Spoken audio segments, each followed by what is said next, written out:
Jadi siapa yang ada di dalam Kristus, ia adalah ciptaan baru. Yang lama sudah berlalu, sesungguhnya yang baru sudah datang. Bapak Ibu Saudara, biasanya khotbah Paskah itu menceritakan bahwa kita bersuka cita. Kenapa? Karena Tuhan Yesus sudah bangkit, Dia sudah hidup. Tetapi firman Tuhan hari ini lebih banyak mengoreksi diri kita. Kristus sudah bangkit, lalu kita bagaimana? Kalau Kristus sudah bangkit, terus kita bagaimana?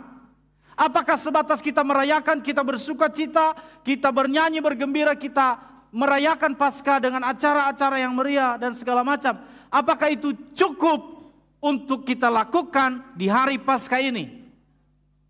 Nah, Bapak Ibu Saudara, mari kita lihat yang pertama dikatakan oleh Paulus. Jadi, siapa yang ada di dalam Kristus? Saudara-saudara yang dikasihi Tuhan, yang menjadi pertanyaan bagi kita begini Bapak Ibu Saudara. Tuhan Yesus sudah mati di atas kayu salib. Dan Dia sudah bangkit pada hari ini, yang kita peringati hari ini. Lalu apakah dengan semuanya itu serta-merta kita semua yang ada di sini, atau semua orang yang ada di dunia ini serta-merta langsung diselamatkan?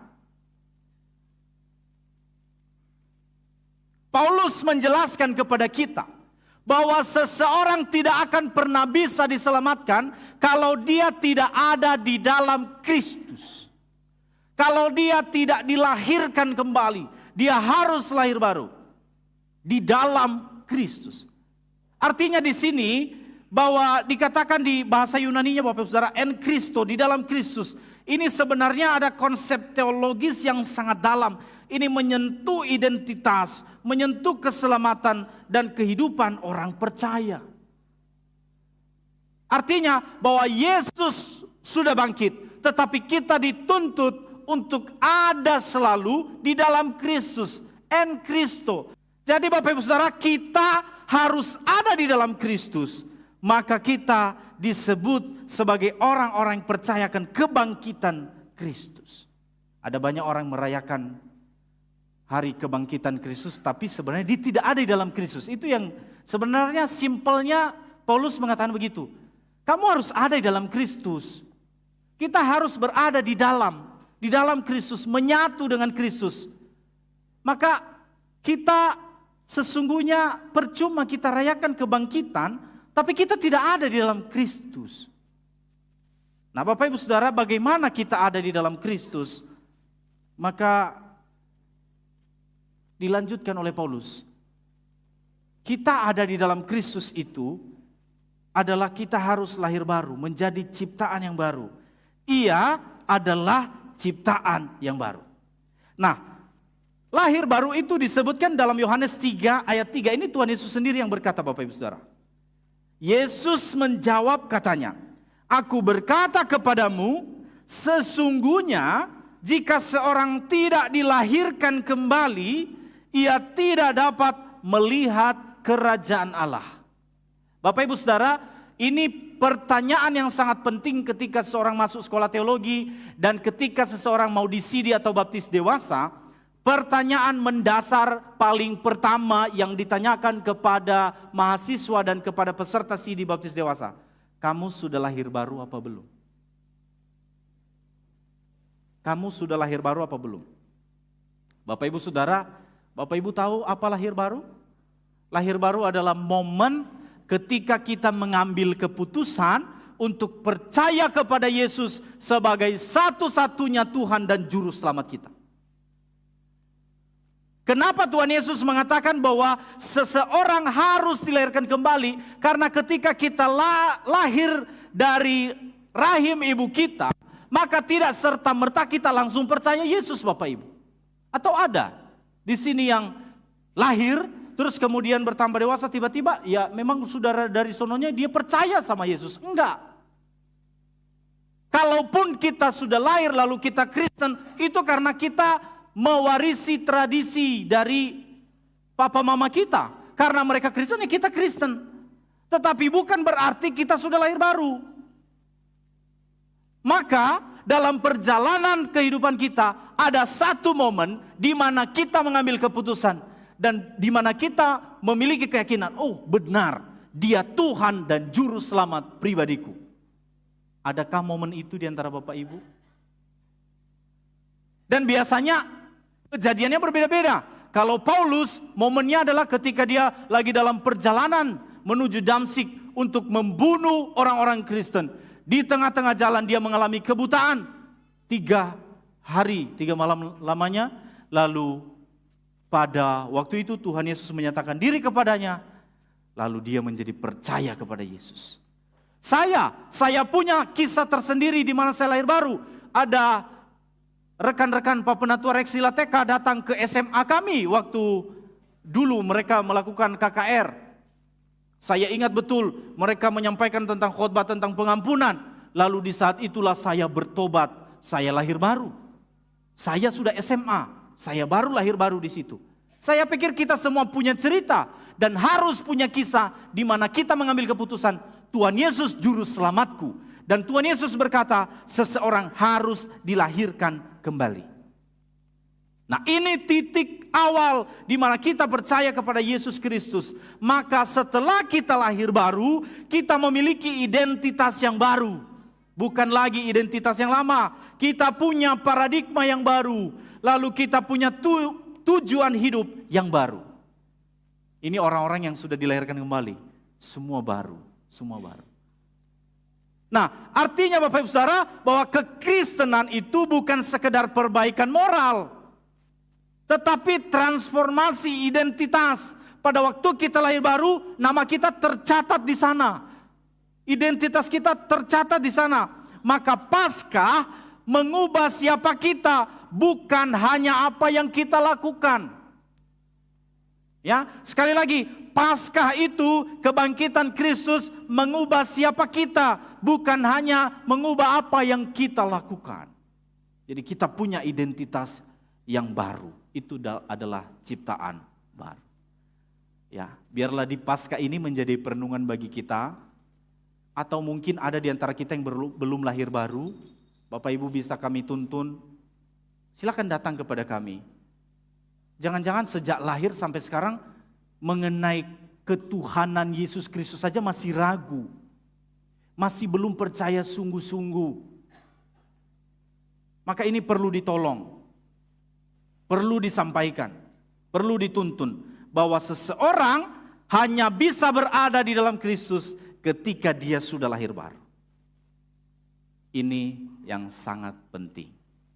Kemudian Bapak Ibu Saudara, kalau kita melihat sebelumnya Paulus menuliskan, kalau yang kita renungkan tadi di ayat 17, maka coba kita kembali ke ayat 15. Ini adalah dasar dari kebangkitan Kristus, dasar lahir baru. Di ayat 15 dikatakan begini, dan Kristus telah mati untuk semua orang. Ya, supaya mereka yang hidup tidak lagi hidup untuk dirinya sendiri. Ya. Tidak lagi hidup untuk dirinya sendiri. Tidak egois Bapak Ibu Saudara, tidak mementingkan diri. Tetapi untuk siapa? Untuk Dia yang telah mati dan telah dibangkitkan untuk mereka. Artinya Bapak Ibu Saudara, kita ketika kita sudah lahir baru, ketika kita percaya kebangkitan Kristus, ketika kita sudah percaya kepada Tuhan Yesus Kristus sebagai Tuhan dan Juru Selamat, kita tidak bisa lagi hidup semaunya kita. Kita tidak bisa lagi hidup untuk diri kita sendiri, tetapi kita hidup untuk Dia, untuk Yesus Kristus. Artinya apa? Apa yang kita lakukan adalah sesuai dengan kehendak Dia. Apa yang Dia perintahkan kita lakukan. Apa yang Dia bilang nggak boleh kita lakukan, tidak kita lakukan. Itu keputusan yang radikal, kalau saya bilang. Jadi nggak bisa lagi kalau Bapak Ibu mengikut Tuhan, lalu Bapak Ibu masih mementingkan diri sendiri, masih melakukan hal-hal yang tidak penting buat Tuhan, tidak dikehendaki oleh Tuhan. Itu lahir barunya dipertanyakan. Nah, saudara-saudara yang dikasihi Tuhan, kemudian ketika seseorang sudah lahir baru, maka sesuai dengan tema kita hari ini, kebangkitan yang membarui kehidupan, maka kita akan meninggalkan kehidupan yang lama. Ada pertanyaan kemarin di doa pagi, apakah kehidupan lama itu dilupakan? Apakah kita bisa melupakan kehidupan lama? Nggak bisa. Ya, mantan Bapak Ibu bertahun-tahun yang lalu pasti Bapak Ibu nggak lupakan. Mantan, itu kan kehidupan lama ya, mantan. Kehidupan lama nggak lupa. Ya mungkin kalau ketemu sekarang udah di skincarein semua, mungkin beda wajahnya. Tapi pasti masih ingat kisah-kisah itu dulu. Bapak Ibu Saudara masih ingat semua. Makanya saya sering mengatakan kita kalau mengampuni seseorang pasti kita tidak bisa melupakan. Tetapi mengampuni itu ketika kita ingat kesalahan dia, tetapi kita sudah tidak ada dendam. Itu adalah mengampuni. Artinya segala sesuatu yang terjadi di masa lampau kita tidak bisa hapus. Artinya bahwa meninggalkan kehidupan yang lama bukan melupakan, tetapi meninggalkan. Yang lama itu apa maksudnya? Yang lama itu adalah natur dosa, pola hidup yang lama, identitas yang lama. Itu ditinggalkan ketika percaya Yesus. Maka Paulus menyebutnya sebagai apa? Sampah. Disebutnya sebagai sampah. Lalu Kolose 3 ayat 5 masih ditulis oleh Paulus. Dikatakan apa? Matikanlah dalam dirimu segala sesuatu yang duniawi. Matikan. Manusia lama itu harus dimatikan. Nah, ini salah satu bukti Bapak Ibu Saudara. Kalau seseorang sudah lahir baru, maka dia otomatis meninggalkan semua yang lama. Dia tidak kembali lagi kepada kehidupan yang lama. Dia tidak membangga-banggakan lagi kehidupan yang lama. Itu semua sampah. Paulus tidak pernah bangga dengan kehidupannya yang lama, yang membunuh orang Kristen. Dia tidak bangga, tapi dia menganggap itu sebagai sampah. Bapak Ibu kalau buang sampah, apakah Bapak Ibu mau mengambilnya kembali? Gak mungkin, sampah tetap sampah. Kehidupan lama kita adalah sampah. Mantan-mantan itu semua sampah.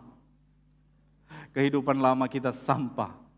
Jangan lagi diingat-ingat. Ya, Bapak Ibu Saudara yang dikasihi Tuhan, tinggalkan kehidupan yang lama. Kita kalau merayakan Paskah ini, tetapi tanpa kita meninggalkan kehidupan yang lama, kita masih hidup dengan pola yang lama, kita masih ada di dalam dosa, maka sesungguhnya sepertinya kita perlu dilahirkan kembali dulu. Rasanya sayang sekali kita merayakan Paskah ini, tapi kehidupan kita masih dikuasai oleh dosa.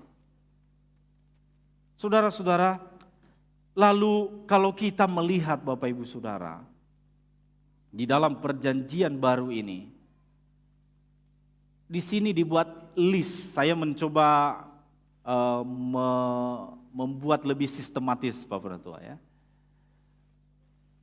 Yang lama sudah berlalu, dikatakan di sana ada beberapa saya berikan poin-poin di sini Bapak Saudara, di sini nanti ada ayat-ayatnya di sana. Ini kehidupan yang lama yang mungkin masih ada di antara kita, sifat-sifat yang seperti ini. Yang pertama, dosa moral dan hawa nafsu, yaitu apa? Percabulan, kenajisan, hawa nafsu. Percabulan, kenajisan, hawa nafsu, ini dosa moral. Ini tidak boleh ada di dalam kekristenan harusnya. Kalau orang sudah percaya Yesus, sudah terima Tuhan Yesus sebagai Tuhan dan Juru Selamat, maka otaknya, pikirannya tidak cabul. Ya. Kenajisan hawa nafsu. Kemudian apa? Penyembahan berhala dan okultisme. Dikatakan di Galatia 5:20 tentang penyembahan berhala dan sihir. Ini tidak boleh ada di dalam kehidupan orang percaya. Harus ditinggalkan. Kemudian dosa relasi. Ini dosa relasi yang merusak hubungan kita dengan sesama. Yaitu apa? Perseteruan, iri hati, amarah, kepahitan. Jangan disimpan semua ini Bapak Ibu Saudara. Ini merusak hubungan kita dengan keluarga kita, dengan orang tua, dengan anak, suami, istri, juga merusak hubungan kita antar sesama anggota jemaat. Kalau ada perseteruan iri hati, amarah dan kepahitan di dalam kehidupan kita, ini merusak hubungan kita. Ya. Maka bagaimana seharusnya? Nanti kita lihat kehidupan manusia baru. Kemudian apa? Dosa sosial. Dosa sosial itu apa? Perselisihan, perpecahan, roh yang mementingkan diri sendiri. Ini dosa sosial. Kemudian dosa pengendalian diri, ada kemabukan, pesta pora. Ya, minum sampai mabuk. Di beberapa daerah saya mendengar cerita dari teman-teman saya itu, kalau ada hari-hari besar gereja gitu seperti Paskah, seperti Natal itu besok paginya itu banyak sekali yang tidur di got katanya. Udah berjatuhan di got lah, di pinggir jalan lah. Lu ini hari besar gereja kenapa sampai begini? Katanya merayakan Paskah sampai minum mabuk gitu. Jadi bagi mereka merayakan Paskah itu ya harus dirayakan dengan berpesta semaksimal mungkin gitu. Kita tinggalkan itu semua. Bagi Bapak Ibu yang ya minum wine boleh lah. Ya, menurut saya boleh sesekali gitu, tapi jangan sampai mabuk. Waktu saya pergi ke Turki kemarin, ada Pak Pendeta Tambunan di sini. Enggak ada ya. Pak Pendeta Tambunan bilang, kalau mau tidur di pesawat, karena saya kan Bapak Ibu jarang ke luar negeri. Jadi sekalinya ke luar negeri naik pesawat 8 jam, itu nggak bisa tidur dan pusing kepala, pokoknya segala macam gitu. Nggak nyaman gitu. Ya, mau ke toilet nggak bisa keluar gitu. Pokoknya susah sekali. Saya bilang sama Pak Tambunan, bagaimana supaya saya bisa tidur? Minum wine katanya. Ya, dengan segala keterbatasan saya angkat tangan sama pramugari, wine. Kasih wine Bapak Ibu saya. Saya minum 1 gelas, pahit, ya, pahit. Tidak enak rasanya. Tidak tidur, tidak ngantuk. Dikasih 1 lagi, saya bilang 1 lagi. Kata Pak Tambunan, kalau nggak bisa 1 ya bolehlah sampai 3 katanya gitu. Ya udah saya coba sampai 3, tidak bisa tidur juga. Ya, tidak bisa tidur juga gitu Bapak Ibu Saudara. Mungkin ada Bapak Ibu Saudara di sini yang minum wine langsung tidur gitu. Tapi artinya begini, saya mau memberikan gambaran bagi kita Bapak Ibu Saudara bahwa berhentilah melakukan segala sesuatu yang itu membuat kita menjadi orang-orang yang tidak bisa lagi mengendalikan diri. Artinya bahwa jangan lagi terjebak di dalam kemabukan ini, pesta pora ini. Kalau kita sudah menjadi orang Kristen, tinggalkan semua kehidupan-kehidupan yang lama itu. Cara hidup lama secara umum, hidup dalam kegelapan, kebebalan hati, kekerasan hati kalau disebutkan oleh Paulus di ayat yang lain. Keras hati. Ini kita harus tinggalkan semuanya. Nah Bapak Ibu coba lihat Bapak Ibu Saudara di antara list ini apakah masih ada di antara poin-poin ini yang masih ada tertanam di dalam hati kita dan sulit kita melepaskannya. Hari ini melalui kebangkitan Kristus, tinggalkan segala sesuatu kehidupan yang lama kita. Jangan pelihara kehidupan yang lama kita. Selesaikan. Amin. Selesaikan semuanya di dalam kebangkitan Kristus. 1 Yohanes pasal 2 ayat 15 sampai 17 mengatakan begini. Janganlah kamu mengasihi dunia dan apa yang ada di dalamnya. Jikalau orang mengasihi dunia, maka kasih akan Bapa tidak akan ada dalam orang itu. Jadi begini Bapak Ibu Saudara, artinya begini, kalau kita tafsirkan ayat ini, berarti ada seseorang yang memang hidupnya nggak diberkati. Bukan karena Tuhan tidak sayang sama dia gitu. Tapi karena dosanya. Dosa ini menjadi penghalang bagi kita untuk bertemu dengan Tuhan. Dosa menjadi penghalang bagi kita untuk merasakan berkat-berkat Tuhan. Maka dalam Yohanes dikatakan bahwa jangan kamu mengasihi dunia dan apa yang ada di dalamnya. Jikalau orang mengasihi dunia maka kasih akan Bapa tidak ada dalam orang itu. Sebab semua yang ada di dalam dunia yaitu keinginan daging, keinginan mata, keangkuhan hidup, bukan berasal dari Bapa melainkan dari dunia. Dan dunia ini sedang lenyap dengan segala keinginannya, tetapi orang yang melakukan kehendak Allah tetap hidup selama-lamanya. Artinya Bapak Ibu Saudara, kita memang hidup di dalam dunia, tapi segala sesuatu keinginan-keinginan duniawi harusnya itu tidak melekat lagi dengan kita. Kita tinggalkan semua ini. Kalau dulu Bapak Ibu bekerja, ya, entah itu di pemerintahan, swasta, atau punya usaha sendiri, tujuannya hanya untuk memperkaya diri, bahkan sampai menghalalkan segala cara korupsi dan segala macam gitu. Apakah ketika Bapak Ibu percaya Yesus lalu Bapak Ibu nggak bekerja lagi? Bekerja, tapi tujuannya sudah berbeda. Tidak lagi melegalkan korupsi, tidak lagi melakukan segala sesuatu, bekerja mati-matian hanya untuk kepentingan diri sendiri, tidak lagi. Tetapi Tuhan berkata apa? Muliakanlah Tuhan dengan hartamu. Tujuannya berbeda.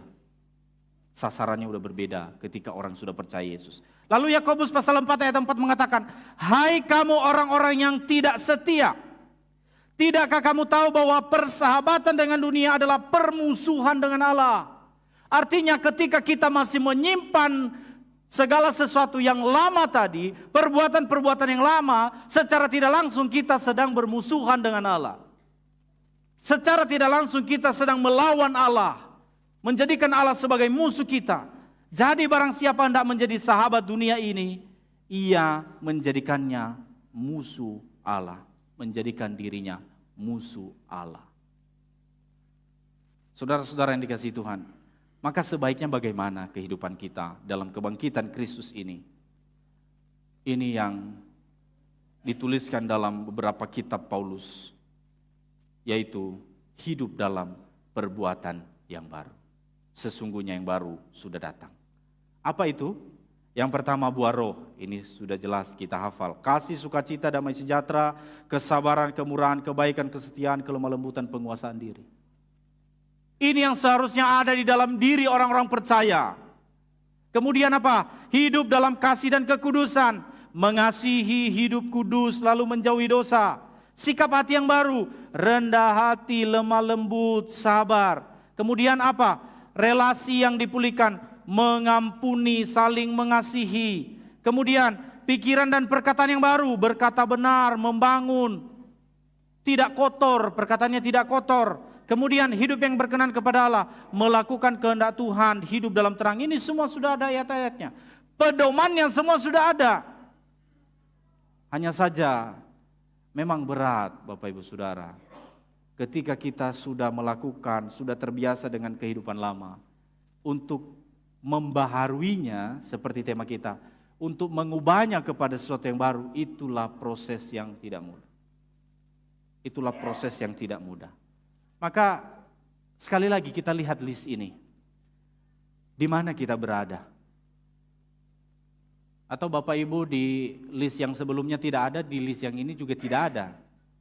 Jadi sebenarnya bagaimana ini? Tidak ada di list sebelumnya, tidak ada di list ini. Jadi yang Bapak Ibu lakukan apa? Tidak mungkin. Di list sebelumnya bolehlah 1, 2 nggak apa-apa ada Bapak Ibu, tapi jangan semuanya. Ya. Di list ini juga jangan sampai Bapak Ibu hanya 1, 2. Ya, mayoritas nggak ada gitu. Ini kekristenan kita ini bagaimana kalau begini? Kristus sudah bangkit dengan segala penderitaan yang luar biasa sampai kita menangis, meneteskan air mata dengan segala pengorbanannya. Jangan sampai itu air mata buaya. Jangan sampai itu hanya sekedar perasaan kita sedih melihat pengorbanannya, tapi nggak ada perubahan hidup. Tuhan Yesus bagi Yesus nggak penting itu air mata. Yang penting perubahan hidup kita. Itu yang paling penting Bapak Ibu Saudara. Di hari-hari ini dengan segala keinginan-keinginan duniawi yang terus menarik kita keluar daripada Kristus. Kita dituntut hari-hari ini untuk hidup dalam perbuatan-perbuatan yang baru. Yang bisa menjadi berkat bagi sesama kita dan menyenangkan hati Tuhan.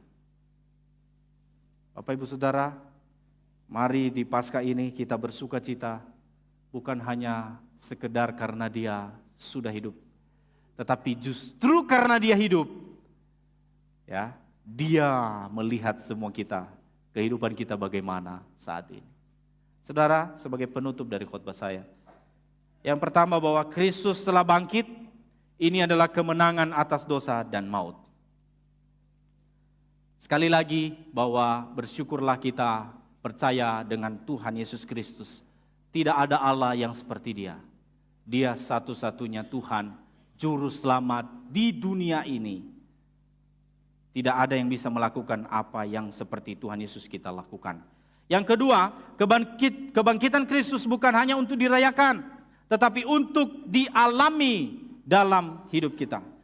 Kehidupan lama harus ditinggalkan, dosa, kebiasaan buruk, dan cara hidup yang tidak berkenan kepada Tuhan. Tinggalkan semua itu. Kemudian perubahan itu bukan setengah-setengah, tetapi perubahan yang radikal 180 derajat. Dunia harus melihat bukti kebangkitan Kristus melalui hidup kita yang diubahkan. Hari ini adalah keputusan. Kita mau tetap hidup lama atau bangkit menjadi manusia baru.